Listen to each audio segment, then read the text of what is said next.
Welcome back to Chem Classes, guys. And today we are discussing ICSC 10th class physics, chapter 1, that is force and moment of force. So, first thing, we need to understand what force is. So, force को हमने पिछली classes में भी पढ़ा है कि force is something that can cause. कौन सी चीज़ें हैं जो ये cause कर सकता है?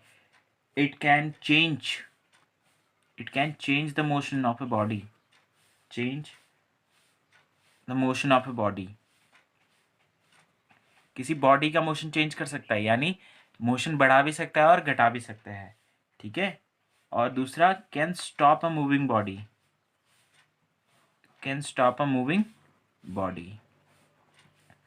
किसी मूविंग बॉडी को रोक सकता है, ठीक है, या फिर किसी रुकी हुई बॉडी को ये रेस्ट वाली बॉडी को मोशन में ला सकता है।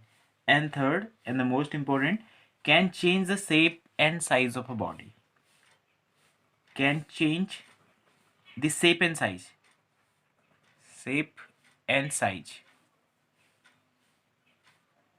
size of a body. Body का शेप एंड साइज चेंज कर सकता है, ठीक है। सो ये तीन बहुत इंपॉर्टेंट कॉन्सेप्ट्स हमें समझने की फोर्स क्या क्या कर सकता है। पहली चीज, अब जो मेन हमें डिस्कस करना है चैप्टर के अंदर, that is motion of a body, यानी ये फोर्स मोशन क्रिएट कर रहा है बॉडी के अंदर। तो कौन कौन सा मोशन क्रिएट कर सकता है? तो फर्स्ट है, जैसे कि हमारे पास लीनियर मोशन क्रिएट कर सकता है। लीनियर मोशन का मतलब हुआ motion in a straight line. Linear motion का क्या मतलब हुआ? Motion in a straight line and suppose this is an object, ये कोई ऑब्जेक्ट है और ये इस डायरेक्शन में चल रहा है, यानी यूनिडायरेक्शनल ये मोशन यहाँ पर शो कर रहा है। तो यूनिडायरेक्शनल मोशन को हम क्या बोलते हैं? लीनियर मोशन बोलते हैं, या ट्रांजिशन मोशन यहाँ पर हम बोलते हैं, ठीक है। Motion in a straight line, that is linear motion, ठीक है। अब नेक्स्ट दूसरा टाइप का मोशन जो हमारे पास होता है, दैट इज रोटेशन या rotatory motion. So what rotatory motion is कि रोटेशन, सपोज ये कोई व्हील है और ये व्हील अपनी एक्सिस, ये इसका एक्सिस है, ये फिक्स जॉइंट मान लेते हैं, और उसके चारों तरफ अगर रोटेट कर रहा है तो इस तरह के मोशन को हम क्या बोलते हैं? रोटेटरी मोशन बोलते हैं, ठीक है। या हम इसको बोल सकते हैं rotation about a fix axis. एक फिक्स एक्सिस के अबाउट रोटेशन को हम क्या बोलते हैं? यहाँ पे रोटेटरी मोशन यहाँ पर बात करते हैं। Next part, that is force. तो फोर्स कौन कौन सा मोशन क्रिएट कर सकता है या क्या क्या चीज़ें इम्पैक्ट कर सकता है? तो पहली चीज़, अगर किसी नॉन रिजिड बॉडी पर फोर्स काम करे, किसी नॉन रिजिड बॉडी पर, तो नॉन रिजिड बॉडी पर काम करने पर ये क्या कर सकता है? Can change the shape and size, shape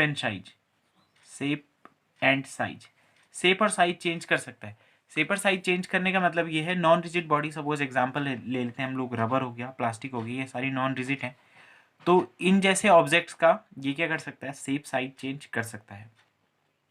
अगर रिजिड ऑब्जेक्ट की बात करें, जो स्टिफ हैं, हार्ड ऑब्जेक्ट्स हैं, उन ऑब्जेक्ट पे दो तरीके का मोशन ये दे सकता है। पहली चीज, कौन सा मोशन? लीनियर मोशन, जो अभी हमने बात करी थी, यानी स्ट्रेट लाइन मोशन की बात करी थी। एक लीनियर मोशन यहाँ पे क्रिएट कर सकता है। और दूसरा क्या कर सकता है? ये क्या कर सकता है? रोटेटरी मोशन क्रिएट कर सकता है, रोटेटरी मोशन, ठीक है। अब रोटेटरी मोशन ये कब क्रिएट करेगा, ये चीज भी समझनी है। रोटेटरी मोशन ये तब क्रिएट करता है भाई, जब आपका कोई ऑब्जेक्ट किसी फिक्स पॉइंट से जुड़ा हुआ हो, यानी आपका रिजिड ऑब्जेक्ट है, सपोज हम व्हील की बात करते हैं, यहाँ पे ये व्हील की बात करते हैं अगर, तो यहाँ पर आपका ये ऑब्जेक्ट एक फिक्स पॉइंट से जुड़ा हुआ है, and that fix point is this one. अब इसके अलोंग अगर हम इसे फोर्स लगाते हैं तो ये व्हील रोटेट करते हैं, यानी रोटेशनल मोशन यहाँ पर एक ही सिचुएशन में हो सकता है जब आपका ऑब्जेक्ट, रिजिड ऑब्जेक्ट, कहीं ना कहीं पाइवेटेड हो। अब इसको हम आगे समझते हैं टर्निंग इफेक्ट ऑफ फोर्स में। फोर्स का टर्निंग इफेक्ट यहां पर हम बात करते हैं, when a rigid body is पाइवेटेड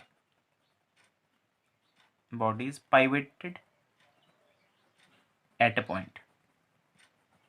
अगर किसी रिजिड बॉडी पर हम पाइवेट कर दें किसी पॉइंट पर, अब सपोज रिजिड बॉडी ये मान के चलते हैं कि this is the rigid body we are talking about, and at this point this body is pivoted at this point, and this one is the free end, ये आपका फ्री एंड है, free and, और यहाँ पर हम force लगा रहे हैं एफ। सो जस्ट इमेजिन कि अगर आपका कोई बॉडी यहाँ पर पाइवेटेड है, यानी फिक्स यहाँ पर है, और ये एंड उसका फ्री एंड है, अरे यहाँ से हम फोर्स लगा रहे हो तो ये बॉडी किधर के लिए रोटेट करेगी, इधर के लिए रोटेट करेगी, बिल्कुल करेगी। यहाँ पे एक रोटेशनल आपको मोशन देखने के लिए मिलेगा। इसको हम ज़्यादा बेटर समझ सकते हैं, एक एग्जाम्पल से इसको समझते हैं। Suppose this is the rigid body we are talking about, and here I have pivoted it, means मैंने इसको यहाँ पर फिक्स करा है, ठीक है, यहाँ से ये फिक्स हो गया सरफेस पर।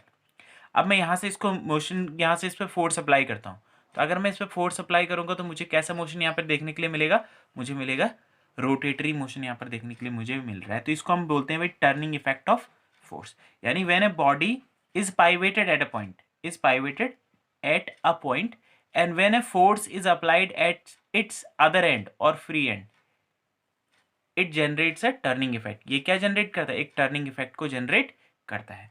So that is called the turning effect of force. अब इसको हम एक और तरीके से समझते हैं कि टर्निंग इफेक्ट ऑफ फोर्स कैसे काम करता है। फॉर एग्जाम्पल हम ले रहे हैं डोर्स, जो आपके घर में भी डोर्स होंगे सारे के सारे, तो उन पे भी देखना आप इस तरफ, यानी एक one side is fixed, this side is fixed, यहाँ पर हिंज लगे होते हैं डोर्स में, सो हिंज्ड होते हैं वन साइड लगे हुई, एंड दूसरे साइड होता है फ्री एंड, दूसरा साइड फ्री एंड होता है। और यहाँ पर हम क्या करते हैं, इस हुक के थ्रू हम यहाँ पर एक फोर्स लगाते हैं। फोर्स लगाने पर ये डोर क्या करता है, अंदर की तरफ खुलता है या फिर बाहर की तरफ, जहाँ पे भी पर एक रोटेशन आपको देखने के लिए मिलता है डोर में। यानी यहाँ पर भी एक पाइवेटेड पॉइंट है हिंज्ड और एक फ्री एंड है, और हम क्या कर रहे हैं, यहाँ फोर्स लगा रहे हैं तो हमें एक रोटेटरी मोशन देखने के लिए मिल रहा है। That is called the turning effect of force. Now moment of force क्या होता है, भाई मोमेंट ऑफ फोर्स क्या हुआ ये भी समझना है। तो जो टर्निंग इफेक्ट के लिए जरूरी चीज होती है, यानी turning effect is generated by moment of force, ठीक है। यानी अगर मोमेंट ऑफ फोर्स नहीं होगा, या टर्निंग इफेक्ट जो जनरेट हो रहा है वो किस वजह से हो रहा है, मोमेंट ऑफ फोर्स की वजह से ही हो रहा है। तो हम यहाँ पे लिख सकते हैं, जैसे एक छोटा सा पॉइंट पार्ट लिखे, turning effect of a body is due to moment of force. अब इसी मोमेंट ऑफ फोर्स की वजह से क्या होता है, टर्निंग इफेक्ट जनरेट होता है। यानी टर्निंग इफेक्ट के लिए अभी तक हम क्या पढ़ रहे हैं कि हम एक फोर्स यहाँ पर अप्लाई कर रहे हैं। क्या अप्लाई कर रहे हैं भाई, फोर्स अप्लाई कर रहे हैं। लेकिन force is not the only thing that is required for the turning effect of a body. यानी टर्निंग के लिए जरूरी नहीं कि केवल फोर्स की जरूरत नहीं होती है, बल्कि हमें उसके लिए एक जरूरत होती है मोमेंट ऑफ फोर्स की। और मोमेंट ऑफ फोर्स को हम यहाँ पर एक और नाम देते हैं, जिसको हम बोलते हैं, क्या बोलते हैं, टॉर्क बोलते हैं। मोमेंट ऑफ फोर्स को क्या बोलते हैं, torque. And this moment of force is represented by, अगर मैं इसको लिख लूँ, moment of force MOF, and this one is represented by F into D, F into D. यानी मोमेंट ऑफ फोर्स क्या हो गया आपके पास, F इंटू डी। देखो टर्निंग इफेक्ट और मोमेंट ऑफ फोर्स को कैसे कनेक्ट करना हमने, कि जो टर्निंग इफेक्ट जनरेट करने के लिए क्या चाहिए होता है, मोमेंट ऑफ फोर्स चाहिए होता है। और मोमेंट ऑफ फोर्स क्या होता है, force into perpendicular distance. Force और परपेंडिकुलर डिस्टेंस को के प्रोडक्ट को हम यहाँ पर क्या कहते हैं, moment of force.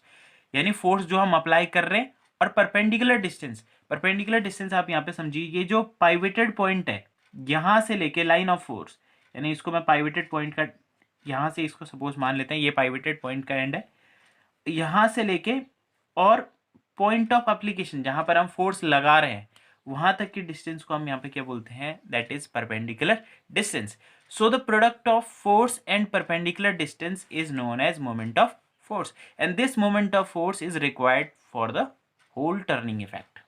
Turning effect generate करने के लिए यही मोमेंट ऑफ फोर्स यहाँ पर चाहिए होता है। तो अब बात करते हैं SI unit of moment of force, कि what is the unit. Unit से क्वेश्चन जरूर आता है एग्जाम में, तो उसको जरूर हमें ध्यान रखना है। SI यूनिट क्या होगी मोमेंट ऑफ फोर्स की। सो टॉर्क की जो SI यूनिट है, या टॉर्क मतलब क्या हुआ, मोमेंट ऑफ फोर्स, ठीक है। इसकी यूनिट होती है भाई, अभी देखो मोमेंट ऑफ फोर्स का फॉर्मूला क्या था, अगर मैं सिर्फ मोमेंट ऑफ फोर्स आपसे पूछता हूं तो मोमेंट ऑफ फोर्स का फॉर्मूला क्या था, F इंटू डी, यानी फोर्स इंटू परपेंडिकुलर डिस्टेंस। ये आपके पास यहाँ पर फॉर्मूला था, F इंटू डी।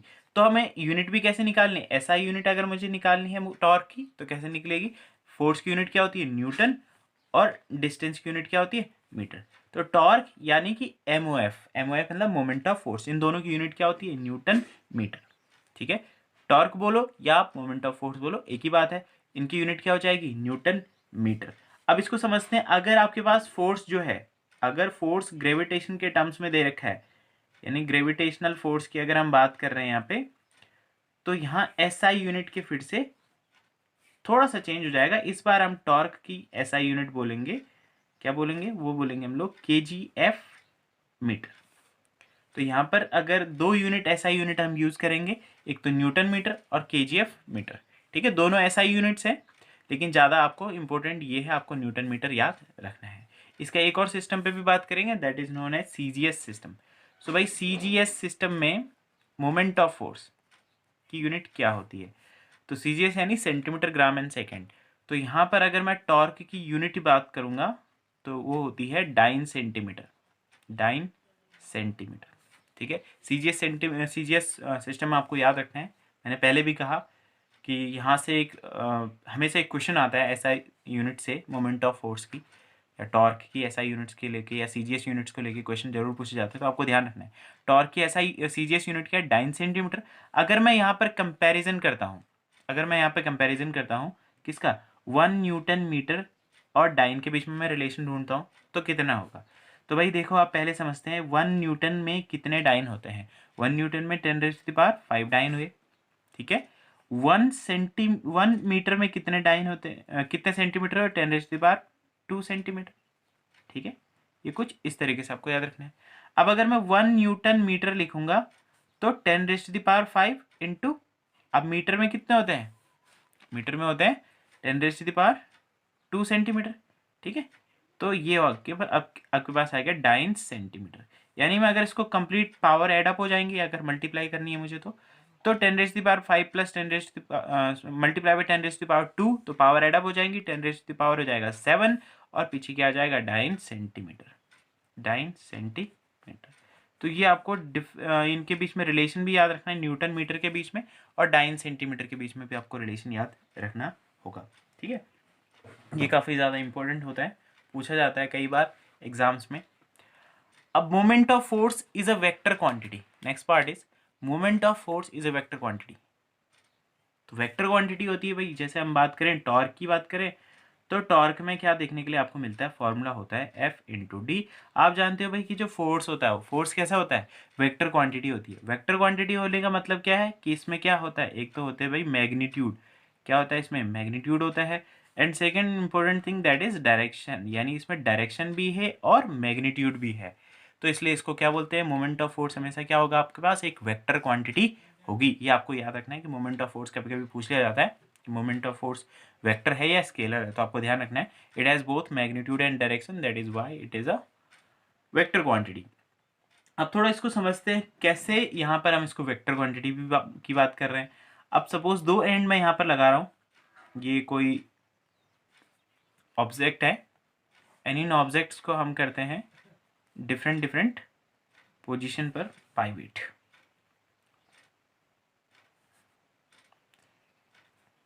ठीक है भाई, या डिफरेंट डिफरेंट पोजीशन पर हमने इनको पाइवेट कर दिया। अब अगर मैं फोर्स यहाँ से लगाता हूँ, एक बार आपको थोड़ा ध्यान से समझना है, यहाँ पे पाइवेट कर दिया मैंने, फिक्स कर दिया, इसको ज्वाइन कर दिया, और यहाँ से मैं इस बार फोर्स लगा रहा हूँ। सिमिलर वे में दूसरे वाले पार्ट को मैं यहाँ से फोर्स लगाता हूँ इस बार, और इस तरफ से मैंने इसको पाइवेट कर दिया। तो यहाँ पर आपको कैसा मोशन देखने के लिए मिलेगा, यहाँ पे आपको इस तरीके का मोशन देखने के लिए मिलेगा। यानी इस मोशन कैसे वाला आ रहा है, क्लॉकवाइज मोशन आ रहा है, तो इसको हम क्या बोलते हैं भाई, क्लॉकवाइज मोशन, यानी घड़ी की जैसा मोशन आपको दिख रहा होगा ना, तो ये क्लॉकवाइज मोशन हो गया। अब क्लॉकवाइज मोशन में फिजिक्स में कन्वेंशन होते हैं कि क्लॉकवाइज मोशन को हम लेते हैं नेगेटिव, तो आपको ध्यान रखना है क्लॉकवाइज मोशन का मतलब नेगेटिव। अब उसी तरीके से अगर मैं इस वाले सेक्शन में, इस वाले फिगर में इसको फोर्स लगाता हूँ इस ऑब्जेक्ट पर, तो ये कुछ इस तरीके से मोशन करेगा, and this motion is known as anti clockwise, anti clockwise. अब एंटी क्लॉकवाइज के लिए फिजिक्स कन्वेंशन के हिसाब से हमें क्या करना है, इसको मान के चलना हमें पॉजिटिव। तो यानी आपके पास डिफरेंट डिफरेंट डायरेक्शन में क्लॉकवाइज और एंटी क्लॉकवाइज दो तरीके से मोमेंट ऑफ फोर्स हो सकता है या टर्निंग इफेक्ट जनरेट हो सकता है। आपको ध्यान रखना है क्लॉकवाइज मोशन को हम बोलते हैं नेगेटिव कंसिडर करके चलते हैं, और एंटी क्लॉकवाइज को हम पॉजिटिव मान के चलते हैं यहाँ पे, ठीक है। अब factor affecting moment of force, कौन से ऐसे फैक्टर हैं जो मोमेंट ऑफ फोर्स को इफेक्ट कर रहे हैं, या टॉर्क को इफेक्ट कर रहे हैं। तो जब भी हम फैक्टर्स की बात करते हैं, जब भी हम किसकी बात करते हैं, फैक्टर्स की, तो फैक्टर के लिए समझना है आपको पहले फॉर्मूला लिखना होता है। फॉर्मूला क्या होता है? फॉर्मूला होता है टॉर्क का। टॉर्क यानी मोमेंट ऑफ फोर्स, एक ही बात है, उसका फॉर्मूला होगा F into D. F into D यानी फोर्स इंटू परपेंडिकुलर डिस्टेंस। ठीक है, अगर आपको याद ना नहीं रहे तो आप समझ लेना, टॉर्क का फॉर्मूला जो है वो है फोर्स, इसको सिर्फ डिस्टेंस मत बोलना, into perpendicular distance, force into perpendicular distance. ये नॉर्मल डिस्टेंस नहीं है, परपेंडिकुलर डिस्टेंस है। तो यहाँ पर कौन कौन से फैक्टर है? तो जब भी आप फैक्टर्स की बात करते हैं तो मैंने कहा आपको फॉर्मूला देखना है। तो फॉर्मूले में आपको दो चीजें दिख रही होंगी, एक तो आपको दिख रहा है फोर्स, दूसरा आपको दिख रहा है परपेंडिकुलर डिस्टेंस। तो यही वो दो फैक्टर है। पहली चीज है magnitude of force, magnitude of force यानी मैग्नीट्यूड ऑफ फोर्स पे डिपेंड करता है मोमेंट ऑफ फोर्स। और दूसरा फैक्टर क्या हो जाएगा? डिस्टेंस यानी परपेंडिकुलर डिस्टेंस, परपेंडिकुलर डिस्टेंस। अब इन दोनों पे कैसे डिपेंड करता है? देखो, मैग्नीट्यूड ऑफ फोर्स जितना ज्यादा होगा उतना ज्यादा आपके पास टॉर्क देखने के लिए मिलेगा, और परपेंडिकुलर डिस्टेंस जितनी ज्यादा होगी, परपेंडिकुलर डिस्टेंस क्या है इसको भी समझते हैं। जितना ज्यादा परपेंडिकुलर डिस्टेंस होगा उतना ज्यादा भी यहाँ पर टॉर्क जनरेट होगा। तो आपको ये सिर्फ इतना समझना है। परपेंडिकुलर डिस्टेंस के लिए देखिए, जैसे सपोज एक और एग्जांपल हम ले रहे हैं यहाँ पे, एक और एग्जांपल ले लेते हैं। ये कोई ऑब्जेक्ट है और यहाँ पे मैंने इसको पाइवट कर दिया, ठीक है, यहाँ पे इसको पाइवट कर दिया, तो मैं यहाँ से फोर्स लगा रहा हूँ। अब यहाँ से मैं लगा रहा हूँ फोर्स, यहाँ से इस सेक्शन से मैं फोर्स लगा रहा हूँ। यहाँ से फोर्स लगाने पर ये है पाइवट एंड, तो पाइवट एंड से मैं लाइन ऑफ हिंज में इसको मान के चलता हूँ, और ये है मेरे पास लाइन ऑफ फोर्स। तो इन दोनों के बीच की ये जो डिस्टेंस है इसको ही हम परपेंडिकुलर डिस्टेंस बोल रहे हैं, ठीक है ना। तो आपको ध्यान रखना है, जितनी ज़्यादा ये परपेंडिकुलर डिस्टेंस होगी उतना ज़्यादा आपको टॉर्क देखने के लिए मिलेगा, और जितना ज़्यादा मैग्नीट्यूड ऑफ फोर्स होगा उतना ही ज़्यादा आपको टॉर्क देखने के लिए मिलेगा। So these were the two factor on which the moment of force of object depends. यानी टर्निंग इफेक्ट इन दो चीज़ों पे डिपेंड करता है, एक मैग्नीट्यूड ऑफ फोर्स पे डिपेंड करता है और दूसरा डिपेंड करता है परपेंडिकुलर डिस्टेंस पे। Now changing the direction of motion, direction of motion को हम कैसे चेंज कर सकते हैं? देखो, ये क्वेश्चन बहुत इंपॉर्टेंट है और हर साल एग्जाम में इस पे बेस्ड क्वेश्चंस आते हैं, ये डायरेक्शन पे बेसिस कि अगर हम रोटेशन की डायरेक्शन हम कैसे चेंज कर सकते हैं। जब भी हम मोमेंट ऑफ फोर्स या टर्निंग इफेक्ट की बात कर रहे हैं, या टॉर्क का डायरेक्शन हम कैसे चेंज कर सकते हैं टर्निंग इफेक्ट का। तो यहाँ पर हमारे पास दो तरीके होते हैं, ठीक है। पहला होता है by changing point of application, by changing what, point of application, point of application change करने पे। तो पॉइंट ऑफ एप्लीकेशन हम कैसे चेंज कर सकते हैं? देखो, पहली चीज समझते हैं आपके पॉइंट ऑफ एप्लीकेशन क्या हुआ। तो पॉइंट ऑफ एप्लीकेशन हुआ point eight which force is applied, यानी वो पॉइंट जिस पर हम फोर्स अप्लाई करते हैं उसको बोलते हैं हम लोग पॉइंट ऑफ एप्लीकेशन। तो देखो, उसके थ्रू हम कैसे चेंज कर सकते हैं। सपोज ये कोई दो व्हील्स हैं, आपको ये दिख रहे हैं दो व्हील्स, ठीक है। ये मैंने इनको सेंटर से पाइवट कर दिया, ये सेंटर से पाइवट हो गए। अब देखो, एक बार मैं फोर्स लगा रहा हूं यहां से, इस पॉइंट से, और एक बार फोर्स लगा रहा हूं मैं इस पॉइंट से, ठीक है। देखो, फोर्स का डायरेक्शन बिल्कुल सेम है, फोर्स के डायरेक्शन में कोई चेंज नहीं है, एक ही तरफ जा रहा है दोनों तरफ फोर्स। लेकिन अब आपको रोटेशन कैसे देखने के लिए मिलेंगे, थोड़ा इसको प्रैक्टिकली समझना। रोटेशन इस बार आपको फर्स्ट वाले केस में आपको क्लॉकवाइज देखने के लिए मिलेगा, लेकिन सेकंड वाले केस में आपको कैसे देखने के लिए मिलेगा? एंटी क्लॉकवाइज देखने के लिए मिलेगा। तो यहां पर आपने क्या करा? यहां पर आपने डायरेक्शन ऑफ रोटेशन चेंज किया है by changing only point of application. आपने सिर्फ पॉइंट ऑफ एप्लीकेशन को ही यहां पर चेंज करा है, और उससे क्या हो गया? रोटेशन की डायरेक्शन चेंज हो गई। तो पहला तरीका तो ये था कि पॉइंट ऑफ एप्लीकेशन को हम चेंज कर दें। अब सेकंड तरीका क्या हो जाएगा? By changing direction of force, direction of force, force की डायरेक्शन चेंज करने पर। तो देखो, फिर से हम दो एग्जांपल्स ले रहे हैं यहाँ पे, फोर्स का डायरेक्शन, और दोनों को हम क्या कर देंगे? एक बार इन पर पाइवट कर देंगे। सपोज इनको ये हमने पाइवट कर दिया। अब हम एक बार फोर्स लगाते हैं अपवर्ड, और एक बार हम फोर्स लगाते हैं डाउनवर्ड, ठीक है। तो यहां जब हम अपवर्ड फोर्स लगाएंगे तो आपको रोटेशन कैसे देखने के लिए मिलेगा? एंटी क्लॉकवाइज आपको देखने के लिए मिलेगा। और जब हम डाउनवर्ड फोर्स लगाएंगे तब आपको रोटेशन कैसे देखने के लिए मिलेगा, क्लॉकवाइज देखने के लिए मिलेगा। क्लॉकवाइज यानी नेगेटिव, एंटी क्लॉकवाइज यानी पॉजिटिव। आपको ये दो तरीके के मोशन देखने के लिए मिलेंगे। तो यहाँ पर हमने रोटेशन या फिर जिसे हम कहेंगे कि मोमेंट ऑफ फोर्स का डायरेक्शन हमने चेंज कर दिया on changing the direction of force. यानी जो ये फोर्स था इस बार हमने क्या लगाया, इसका डायरेक्शन अपवर्ड, इस बार हमने डायरेक्शन लगाया डाउनवर्ड फोर्स का। ठीक है, तो इस तरह से हम इसको चेंज कर सकते हैं। तो बहुत इंपॉर्टेंट है, एग्जाम में जरूर आता है ये वाला क्वेश्चन। तो नेक्स्ट जो बचा हुआ लेक्चर उसको नेक्स्ट क्लास में डिस्कस करते हैं। तब तक के लिए थैंक यू सो मच।